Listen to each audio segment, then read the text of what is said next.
The fire is warm tonight, and the road ahead is long. So come closer, settle into the glow of the hearth, and let the world beyond your door fade into shadow for a while. Tonight we journey once more through forgotten forests, old magic, and stories carried on the wind between mountain peaks. The kettle hangs over the flame, the lanterns burn low, and somewhere out there, fate is already stirring. Welcome back, traveler. Your place by the fire has been waiting for you.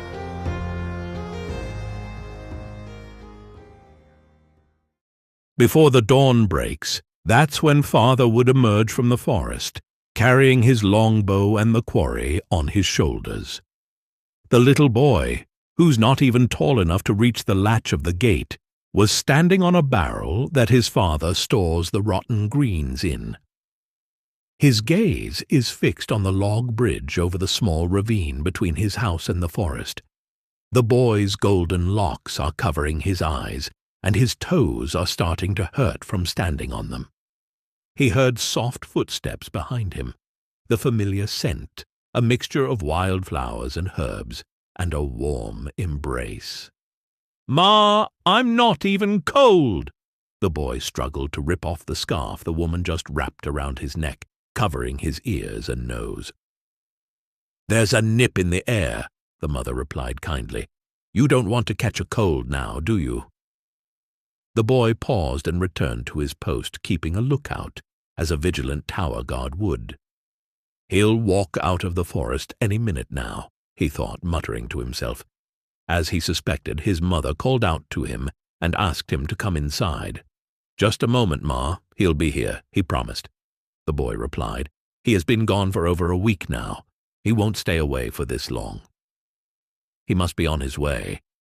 You have to stay strong to help him with his work when he gets back." The boy looked over his shoulder one last time and jumped down. He entered the small house through the back door, his shoulders slouched, and his lips turned upward. The mother was near the small hearth located in the middle of the kitchen. A metal pot was hanging from a side, and some vegetables and meat were on the grill above the fire. The whole kitchen smelled delicious. He came closer to the hearth, dragging a small stool behind him, and sat down. His mother saw the grim look on his face. She poured some porridge into a bowl from the pot and gave it to him. "It's going to be a long winter. We have to be prepared. He'll be here before midday. Eat up and get some rest. You have a long day ahead." The mother told the child with a kind smile. He was eating his porridge in silence, looking into the fire. From the day he was born till today, he has been different. He is quiet, observant, and reserved. Unlike the other kids she had encountered, this child was unique. Her husband said it's because of the isolation. They are far from civilization. The tribes in the valley are scattered far and wide, and most of them aren't welcoming, especially the folks from the eastern parts. The boy finished the bowl and thanked his mother.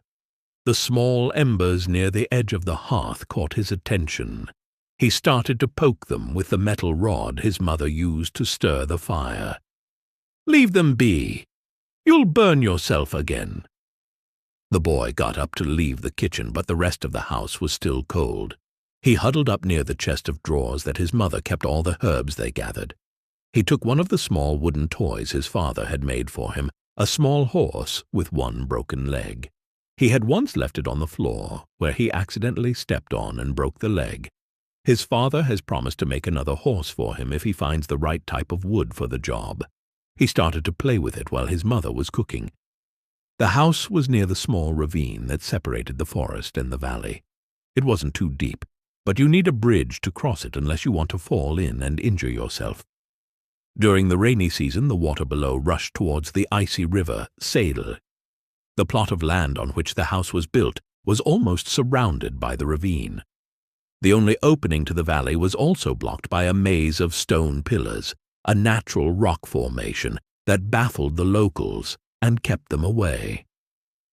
When the couple arrived at the valley a couple of years ago, they met with a few tribal chiefs and realized that none of the tribes in the area claimed this plot of land. They gave them safe passage as long as they didn't enter the valley unless to trade with them. The animosity towards the eastern folks was a result of years of abuse of the trust of these simple folk. The traders from the east asked for rare and expensive herbs, minerals, gemstones, and wood in exchange for weapons, farming tools, and wheat. It was never an equal bargain. There weren't any iron mines in the northern valley. Even if there were iron deposits, the tribes didn't know how to mine them. They knew they were treated unfairly, but their need for those weapons and the wheat was great, and they learned to make do. Thregan butchered the 2 rabbits that got caught in the snare. Once he had expertly carved and removed the skin, he applied the spices he had prepared earlier to preserve the meat. He has been on the trail for over a week now. The past few years were an uphill struggle for both Thregan and Elira. He mapped out a few areas of the forest, using skills as a forager back at the Tower of Mystics. He has gathered enough game for the winter, and now it's time to get back home. He got his hunting knife and cut a few branches and vines to create a sled. This way he can carry the 2 heavy sacks across the forest trail. He carefully placed the pouch that contained the minerals and herbs. He shouldered his longbow and got the 2 reins he fashioned out of strong vines and attached them to his sled. Before leaving, he made sure the fire was out, and the site had no trace of him ever being there. Thregan has let his beard grow over the years. His muscular body has withered away, but the way he carried himself hasn't changed at all. His strides were long and steady. His breathing was deep. He made little noise while walking, but the sound of the sled dragging over the roots and leaves on the ground made him feel uneasy. Both Thregan and Elira ensured they made as little impression as possible on the locals. Although Elira made excellent healing potions and Thregan carved superior bows and arrows out of rare wood, the tribesmen didn't have any interest in their private life. Unlike in the cities, in the northern valley, they lived a simple life. Gathering resources, trading, and surviving were among their priorities. An occasional clash between the tribes disrupted that rhythm, but they resolved their differences and made peace before matters got out of hand. Being unseen has become their second nature, and Thregan didn't want to alert anyone to his presence. He reached the tall alder tree that marked the beginning of his trail. He sat down and rested his back against the massive trunk of the tree. He could hear the sound of water rushing down in the ravine. In an hour's walk, he'll be home with his wife and the child. A sudden chill engulfed the surroundings that pierced through Thregan's heavy cloak. He massaged his nape, trying to gather his thoughts. He knew it wasn't natural. He crouched with his hand on the hilt of his long sword. He stayed still as a statue for a few more minutes before he finally started to move. Elira poured the birch sap into a pot and placed it over the fire. She added some crushed birch roots and ginger into the pot while murmuring a chant. A cold gust of air rushed through the kitchen door. She looked at the boy playing with his toy horse near the chest of drawers. In the next moment, Elira felt a chill in the air, piercing her skin like needles. She touched the amulet she was wearing with her right hand and extended her left hand towards the child. Thin strands of silky threads, similar to a spider's web, extended towards the child from her fingers. The strands wrapped the boy and suspended him in midair. Elira stood, and with a slight gesture sent the boy up to the attic, safely tucked away. She quickly glanced at the runes drawn on the walls. After making sure they were intact, she slowly moved towards the kitchen door. She felt the warmth of the sunlight on her face as it escaped through the tree line. Birds have returned to her vegetable patch foraging with their young. What she felt earlier, the eerie silence, is replaced with the sound of nature. Elira touched her amulet again, closed her eyes, and started to chant. Her focus was now on Thragan.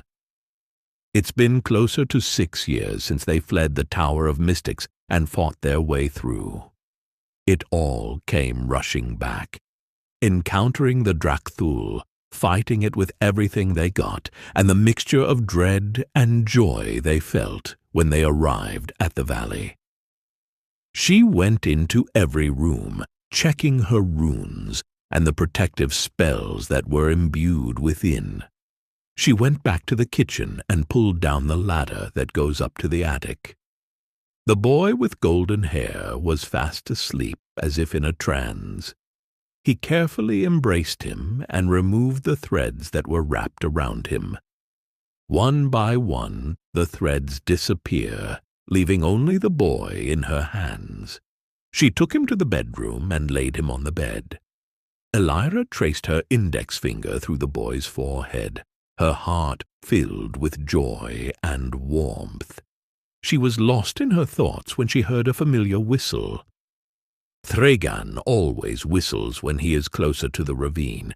It had a melody that matched the wind chimes hung on the birch tree next to the footpath leading up to the house.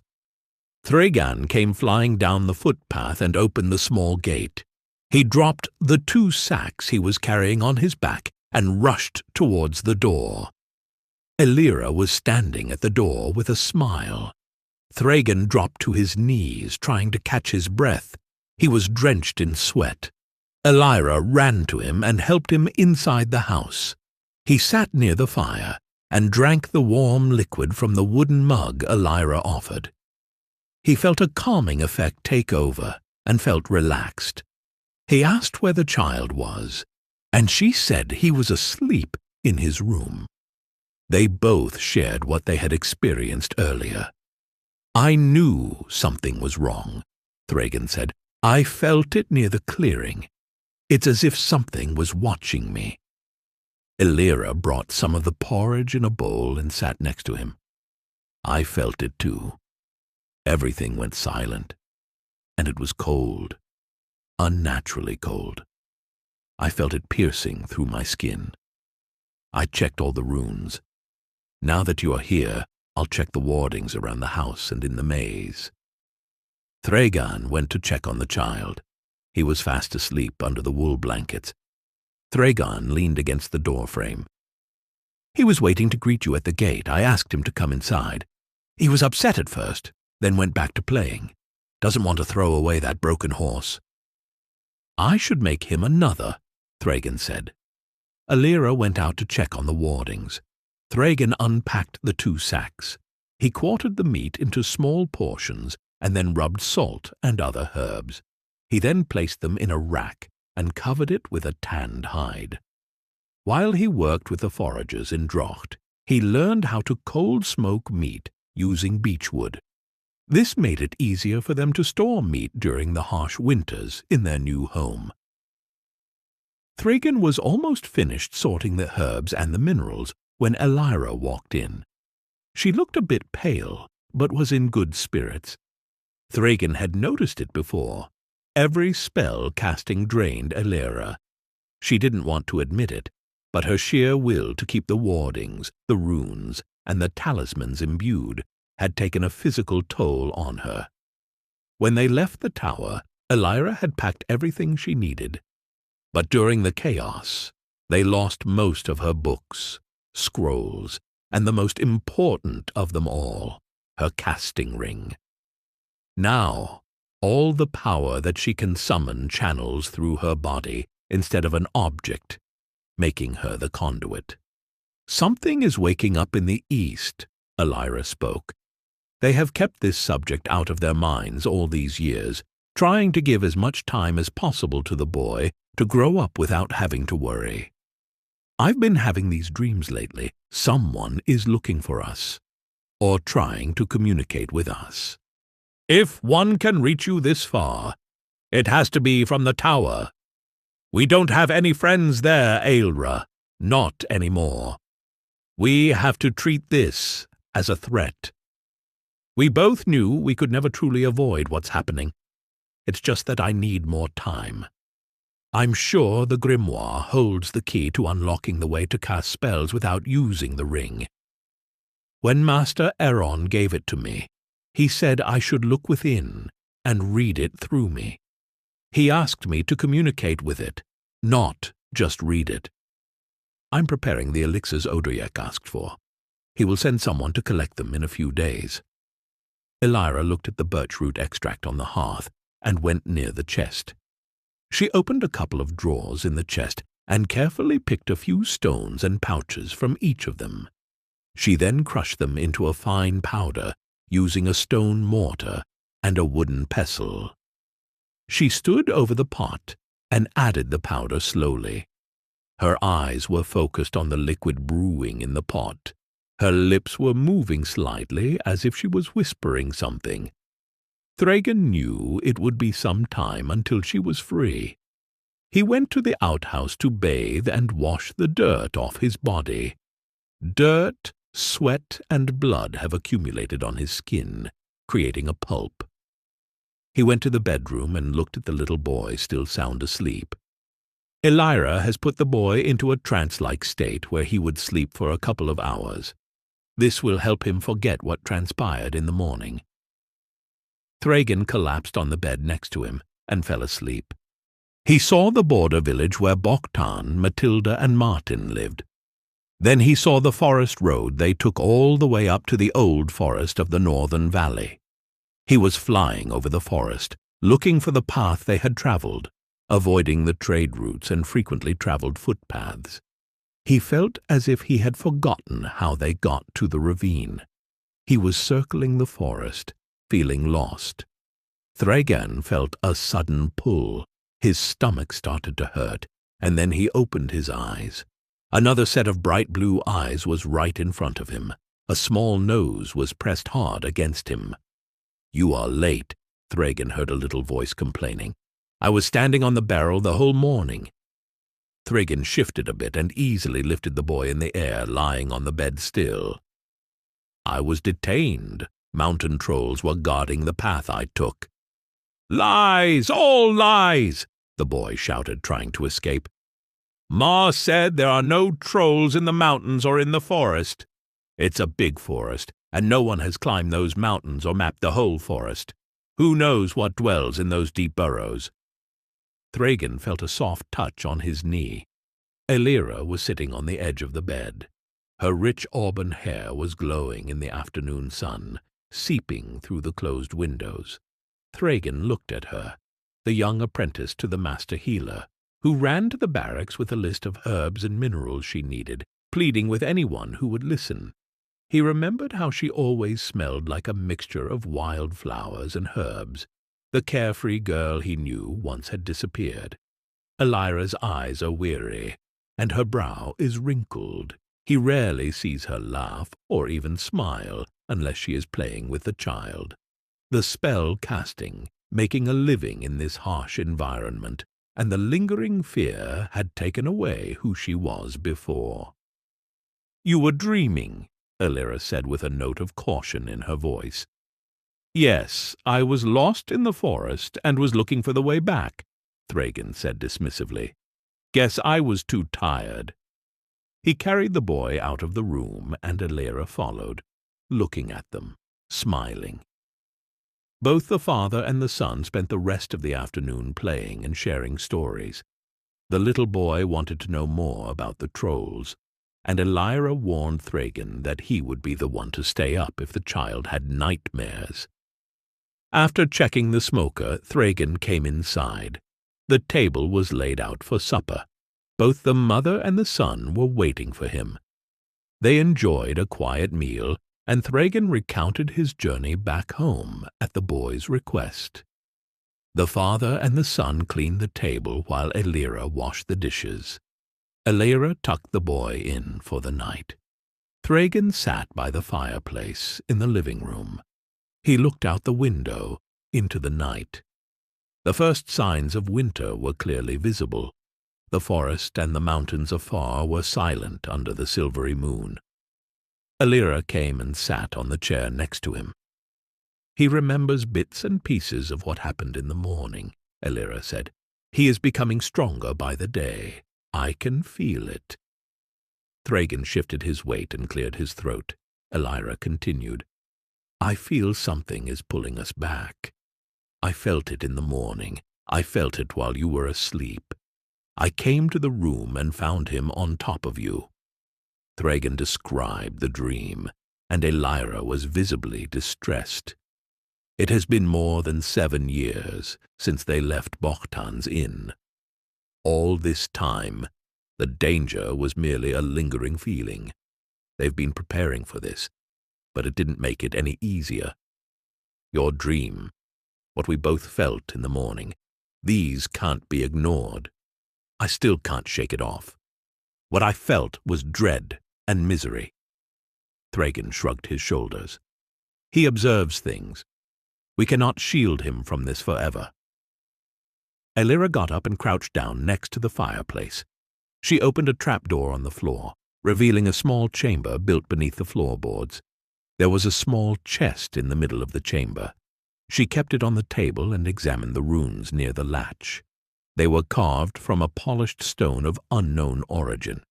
Master Aaron himself had set the stones on the box and imbued them with a powerful spell.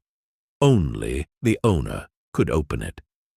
Alira ran her fingers, murmuring an incantation. A soft click was audible within the box, and the lid slowly opened. She took out an object wrapped in a dirty old rag. Then she carefully placed it on the table and paused before unwrapping. Thragan embraced her from behind. "Don't worry, you'll find a way to understand it." Alira leaned back and rested her head on his chest. "He doesn't say much, but when he speaks, he always takes the weight off of my chest," she thought. Alira sat in the chair and unwrapped, revealing a black leather-bound book. There were no visible markings on the cover, not for the naked eye, of course. She ran her fingers across the leather, tracing an invisible pattern. She paused for a moment, and then opened the book. The first few pages had drawings of plants and flowers, describing their parts and many uses. Other pages had symbols, runes, and complicated patterns drawn on them. There were notes everywhere on the pages. Different letters, sometimes even in foreign languages, suggest that the book has had many owners in the past. Then there were logs written in many languages. Every time Alira touched these pages, she felt the power residing in them. According to Master Aaron, this was one of the oldest grimoires they had in the tower, and many have tried to decode it. Alira managed to replicate the healing potions, learn the protection spells, and make talismans with ease. Even as a young girl, she showed a natural talent for spell casting, learning rudimentary spells from her grandmother. Alira turned the pages to where she left off. She closed her eyes, trying to recall Master Aaron's words. "Alira, reading is for scholars, and that we are not. We feel our surroundings and we learn through experiencing nature and understanding the unseen bonds between the things around us. Many fail trying to memorize rituals and incantations, for they are not meant to be memorized.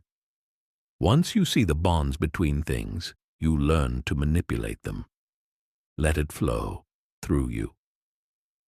She recalled one of her earliest memories of her grandmother. It was drizzling outside, and they were on the terrace of her house. There was a small spider web woven between 2 flower pots. Water droplets trapped in the web were reflecting the setting sun. Her grandmother used to comb her hair and make knots with flowers while telling stories from her childhood. She pointed at the web and told Alira to observe it. How did it withstand the rain and the strong wind?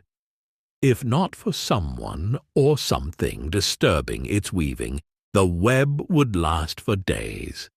She said, just like those strands holding each other interconnected, the world is held with such strands, keeping everything connected. You damage the strands, and everything will fall apart. Most of the written words are fading away, leaving only a few impressions on the pages. Master Aaron handed the chest to Elira one evening and gestured to her to open it. Elira touched the lid and traced her fingers through the runes, and it opened without her even trying the latch. Master Aaron then left her with the chest and its contents without saying a word. She knew it was his parting gift to her, as this happened while she was getting ready to leave the tower. He knew that I could decipher these notes and understand what was written. Elira got up from the chair, exhausted. The outside world is starting to wake up. Most of the birds have migrated, but still a few remain. In a couple of days, all of this will be covered in snow for months. Nothing will grow, and everything will look grey. Elira couldn't get used to the weather up here. She grew up in the southern parts of Drocht, where the weather was warm.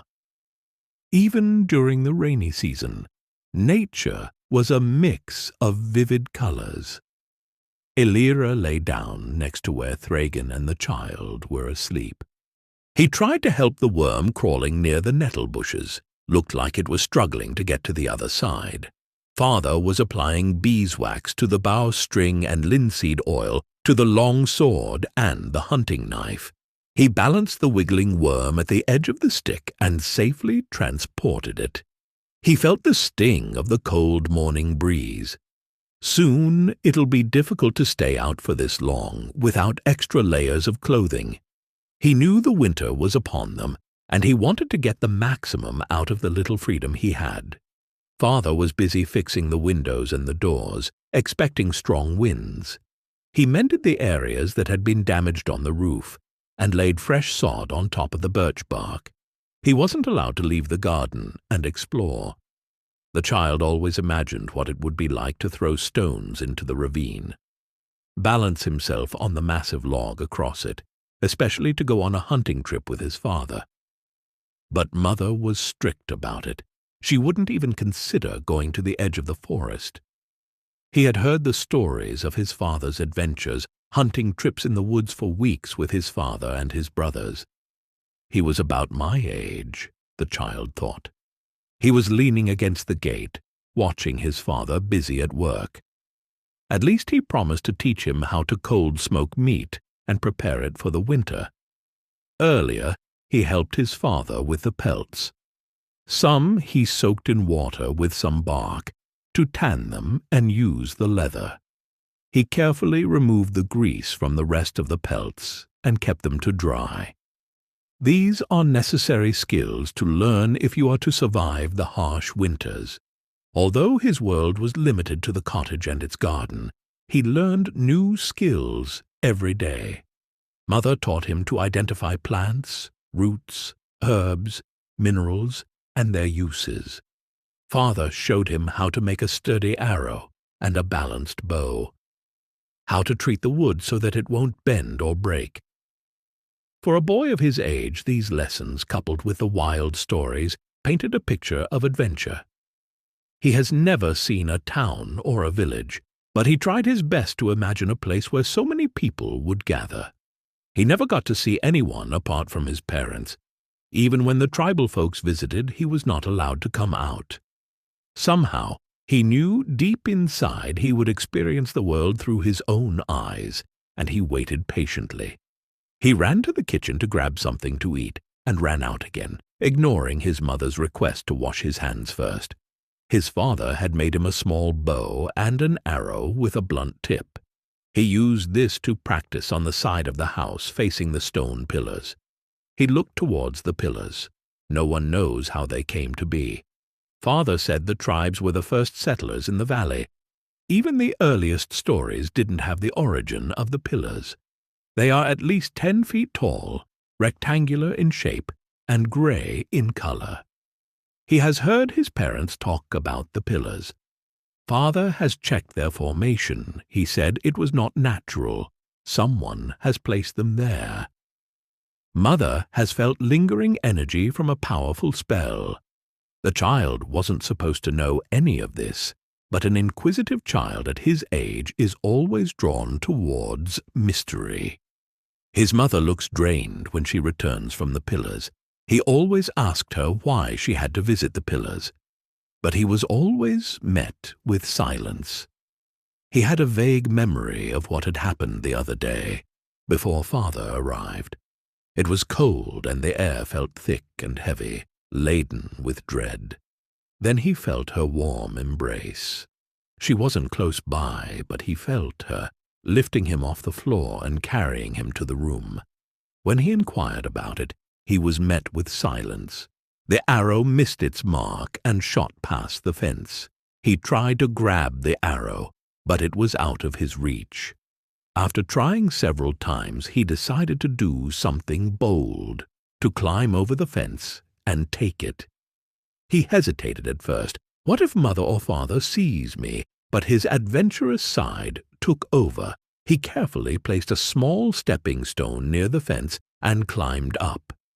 After a few attempts, he managed to grab the pickets. He easily turned and jumped down. The arrow was right in front of him. He leaned to grab it, but somehow the arrow had moved a bit further. He walked a few steps and bent down to grab the arrow. A sudden cold and empty feeling washed over him.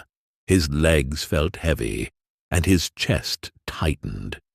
He used all his energy to drag his feet towards the fence. To his horror, he realized how tall the fence was, and there was no stepping stone on this side of the fence. Cold sweat was trickling down his back. He wanted to scream for help, but no words would come out. He tried to calm down, but the dreadful feeling overwhelmed him. He felt a presence, as if something was approaching him. He looked at the pillars in the distance. Are they moving? His eyes deceived him. Everything around him started to spin, making him kneel, trying to catch his breath. He kept both his palms on the ground. The talisman around his neck was hanging out of his tunic, and he was on his hands and knees. He closed his eyes and focused on the talisman around his neck.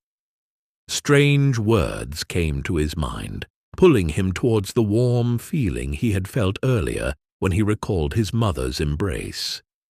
Instinctively, he touched the talisman with one hand and crawled towards the fence.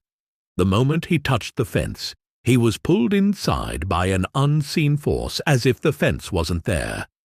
He lay on the ground, looking at the sky.